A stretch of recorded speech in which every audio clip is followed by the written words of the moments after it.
If you've been paying attention at all to the internet lately, you've probably heard of HBO's miniseries titled Chernobyl.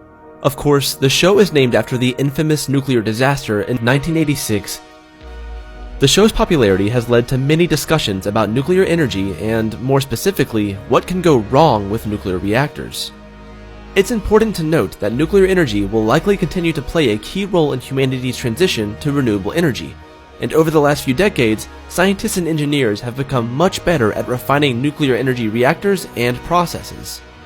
Still, there's no denying that mistakes have been made along the way. So, here's a list of 5 of the worst nuclear power plant accidents to date.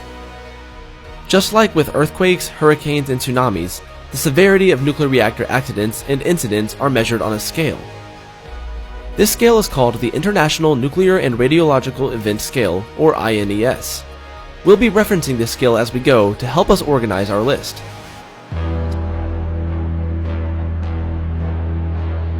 Starting off, we have the Japanese Miyama nuclear power plant incident from August 9th of 2004. This event only ranks at a 1 out of 7 on the INES, which isn't surprising when you consider the incident didn't actually involve any of the nuclear components of the power plant. Instead, a broken pipe began to leak steam and hot water, killing 5 workers.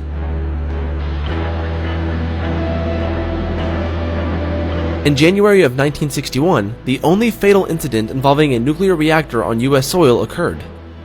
The National Reactor Testing Station in Idaho Falls experienced an explosion in its SL-1 reactor when a control rod was pulled too far away from the reactor.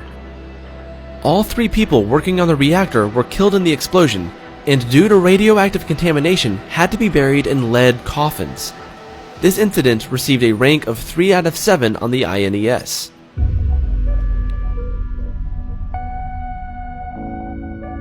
In 1997, Japan experienced another nuclear accident. A small explosion at a nuclear reactor in Tokimura required workers to patch broken windows and doors.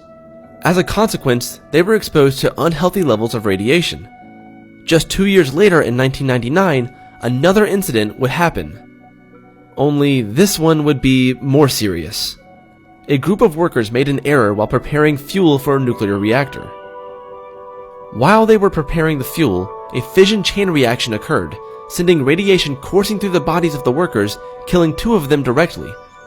The accident was rated a 4 on the INES.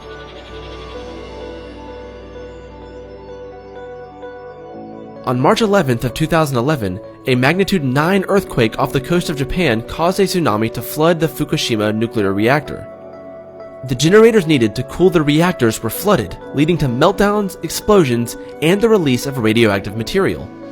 2 employees died during the flooding, and many experienced varying effects from the radioactive material ranging from nuclear burns to cancer. The radiation from this accident contaminated the local ecosystem and even found its way into the ocean. Because of the scope of its damage, the Fukushima accident was given a 7 on the INES, which is the highest possible rank. It is also one of only 2 accidents to receive this rank. Finally, on April 26th of 1986, the most infamous nuclear accident occurred when a scheduled safety test went horribly wrong. During the test, nearly all of the control rods in Chernobyl's reactor number 4 malfunctioned, leading to rapid overheating in the reactor. Eventually, a nuclear meltdown occurred and the reactor exploded. 8 tons of radioactive debris were launched into the atmosphere, and over 115,000 people were evacuated from the area. In just a matter of days, over 31 first responders died because of their exposure to the radiation.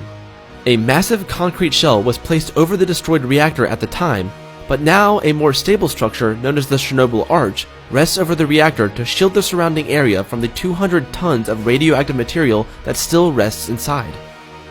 So there you have it. Keep in mind that these death tolls should be taken with a grain of salt. It's incredibly difficult to accurately measure the death tolls of nuclear accidents because the effects may not manifest until later in life. While these accidents were tragic, nuclear energy is, for the most part, pretty safe. Perhaps one day we will master the art of nuclear fusion and we'll be able to finally put these fission-based accidents behind us.